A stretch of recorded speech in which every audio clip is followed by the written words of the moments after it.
Vecna is one of those villains who does not immediately invite a simple diagnosis because everything about him feels layered. He's intelligent, ritualistic, emotionally cold, grandiose, and deeply preoccupied with suffering, guilt, and punishment.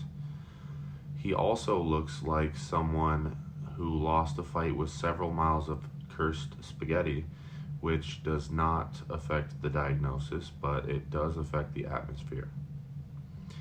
The clinical question here is not whether Vecna is disturbed or not.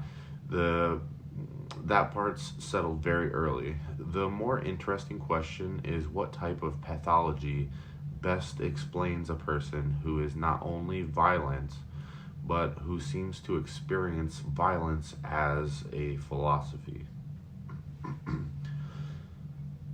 Before he becomes Vecna, Henry Creel already shows a profound estrangement from other people and from ordinary moral development.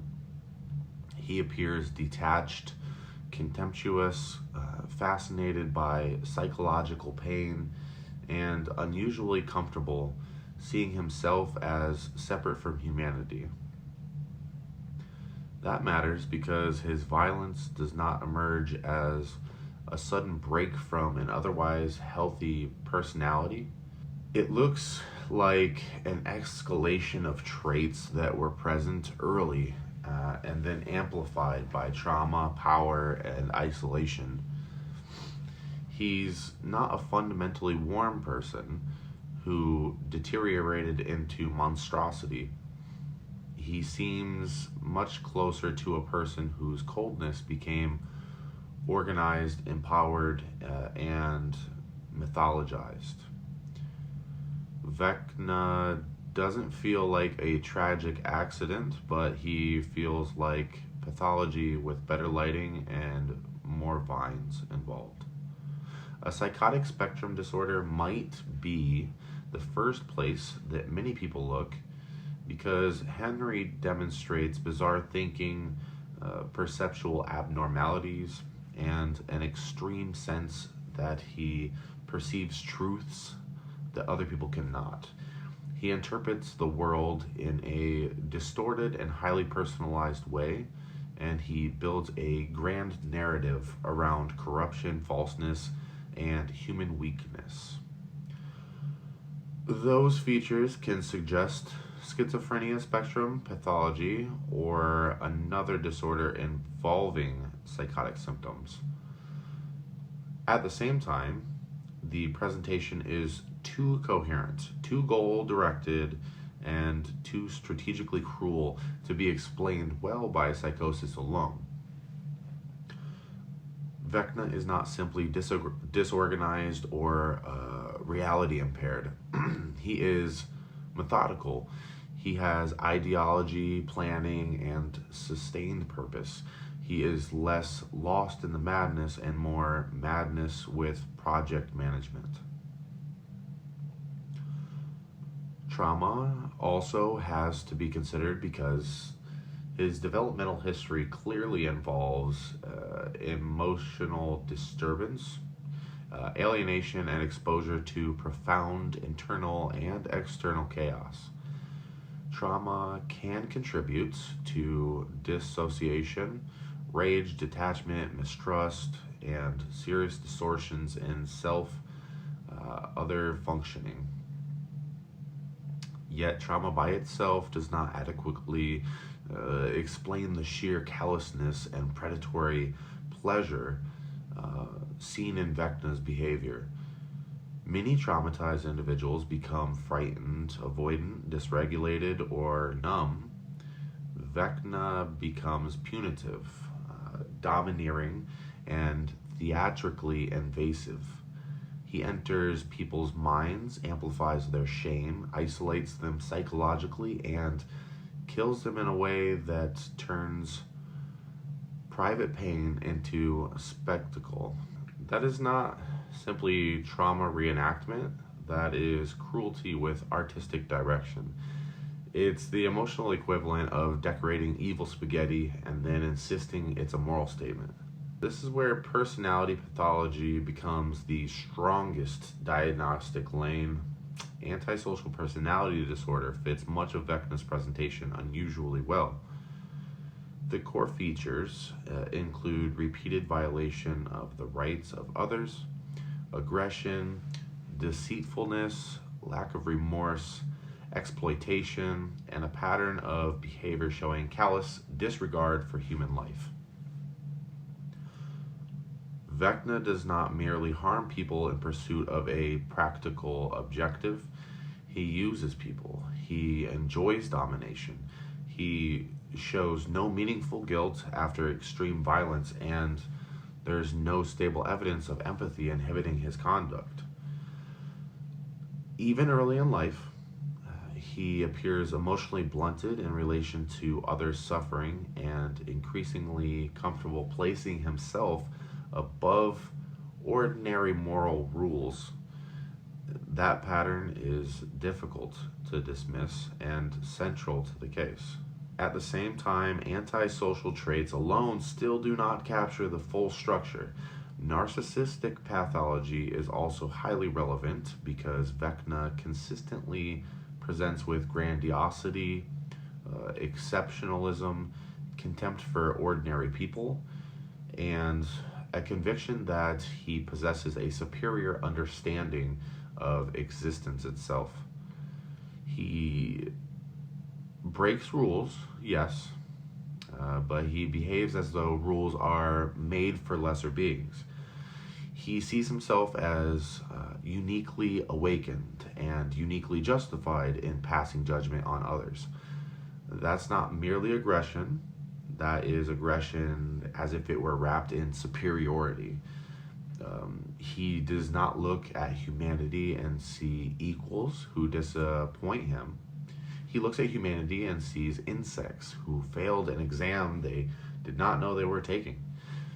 He delivers this with the confidence of a man made entirely of haunted noodles.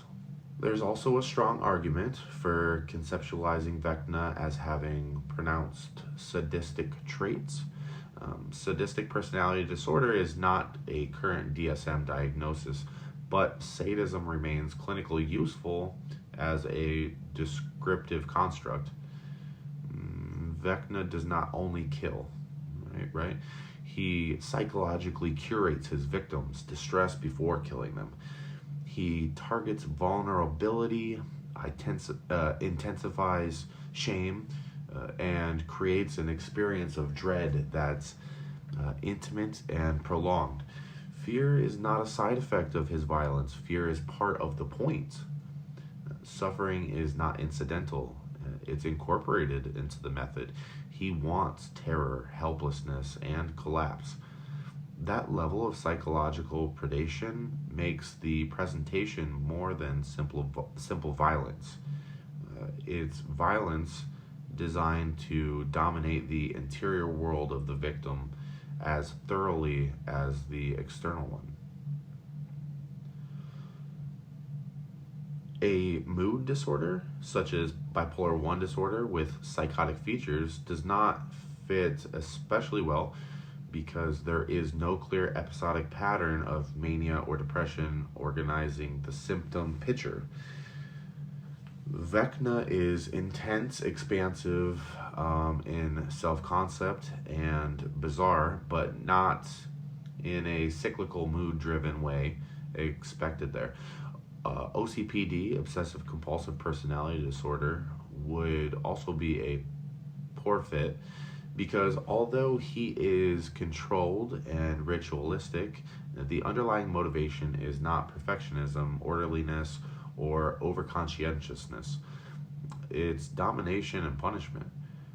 Autism spectrum disorder would be even less appropriate because social detachment or unusual affect alone would never account for sadistic violence, remorselessness, exploitation,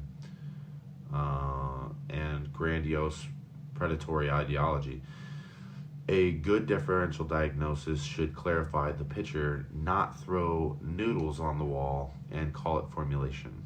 So, the strongest conclusion is that Vecna most closely aligns with antisocial personality disorder, with prominent narcissistic features and strong sadistic traits, while also showing severe distortions in reality processing that could be described as psychotic features, depending on how you interpret the supernatural framework of the series. That formulation captures his emotional coldness, calculated cruelty, moral disengagement, superiority, and ritualized violence more accurately than a primary psychotic disorder or trauma disorder alone. The trauma matters, the alienation matters, the supernatural transformation matters. However, the core personality structure appears deeply callous, domineering, and predatory long before the final monster form arrives. The vines changed the aesthetic, they did not invent the man. What makes Vecna clinically compelling is that he's not frightening merely because he is powerful. He's frightening because his power fuses so cleanly with his pathology. He has the grandiosity to see himself as judge, the callousness to enjoy suffering, and the cognitive distortion to treat alienation as revelation. That combination produces a villain who feels psychologically organized in the worst possible way. He's not chaos. He is conviction with tendrils. He is a personality disorder that found a fog machine. He is visually and emotionally what might happen if resentment were left in a basement long enough to become sentient spaghetti.